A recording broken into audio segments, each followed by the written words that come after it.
What made ARPANET revolutionary in the 1960s?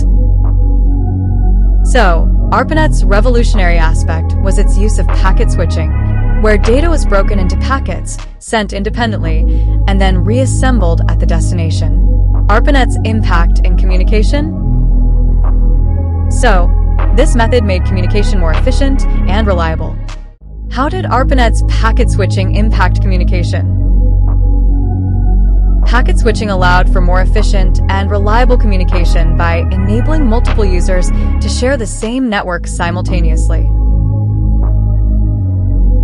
How this helped?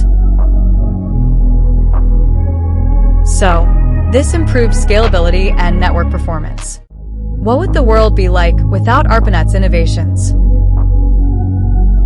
Without ARPANET's innovations, the global internet as we know it today, which connects billions of people worldwide, might not exist.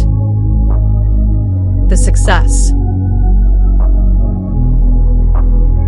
So, the success of ARPANET laid the groundwork for modern networking and communication technologies.